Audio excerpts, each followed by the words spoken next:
Live shots, Century Plaza Hotel and Spa. You can hear the grill. David Robertson is back with us. Last time we were barbecuing the meats, we talked about veggies. Yeah. And voila, here we go.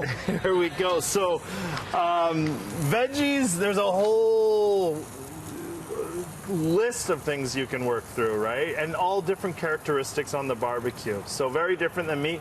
It's more, Riaz, about understanding grilling times and how things hold up. Like these Portobellos, they could take anywhere from 10 to 12 minutes that I have on there. So what do you look for? Because with meat, obviously you're measuring the temperature. Yeah. Seeing, okay, is it ready? But as you're eyeing the mushroom to make sure you got it right, what are the keys?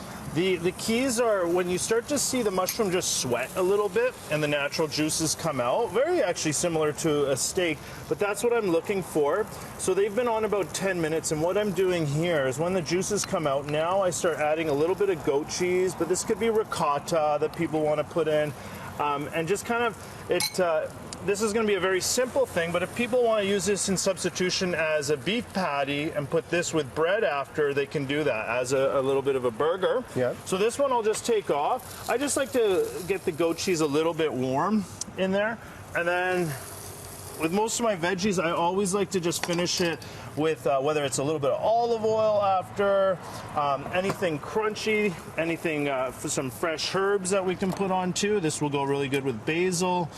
People can put on a little bit of balsamic as well. Do you find with the grilled veggies, you put, usually with the meat, you marinate before, but with the veggies, you mostly do it after with the sauces? Yeah, I do. Like I like to do it at the end with a good vinaigrette or a good dressing. Okay, so for actually, this would be a good example, Riaz. This is broccolini, so I really get a good char on it. One thing I do so it holds up to the barbecue, I blanch it in water for about 30 seconds before, okay?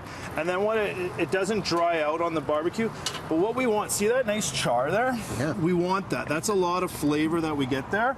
And this is something people won't see a lot. This is a lettuce, so it's an endive, and typically this is the shape you see it in, but I've cut them in quarters, and I've just brushed them with a little bit of maple because sometimes they can be a little bit bitter on their own.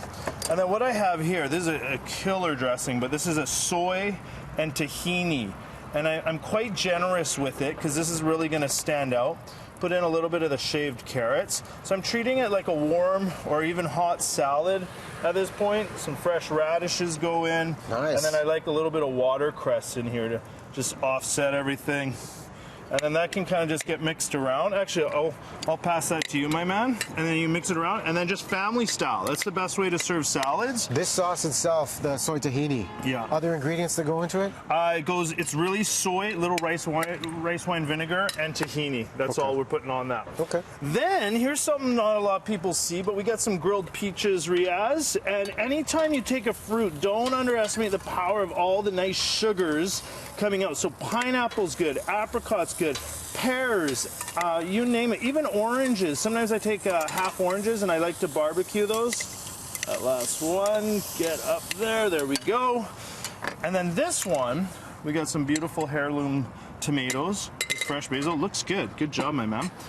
In go the peaches, okay? As people want, they can substitute. If people want to add a little Parmesan to this, they can do that as well. I've got a touch of sherry vinegar and a touch of maple. I like to add a squeeze of lemon juice there, some olive oil, and then this one we'll toss together too. This is like artwork right here. You know what I appreciate? There's no asparagus on the grill. That's the easy stuff, right? You took it up a level for us. I wasn't going to show up with asparagus or cauliflower today. So here's something that's good. I like to finish this one with a little bit of the pumpkin seeds that are toasted. And if people want, Riaz, a little bit of goat cheese, depending if it's vegan or vegetarian, but those can kind of go around. And all these go good with some nice crispy bread. Nice setup. That is delicious. Isn't that good? With the sauce you put on there. David Robertson, Dirty Apron's where you find them. Thanks for coming by, my man. Thank you. Crew's going to love this. Final look at weather coming your way. We'll check in with Koos one last time. Stay tuned for more. Now, broccolini, shall we?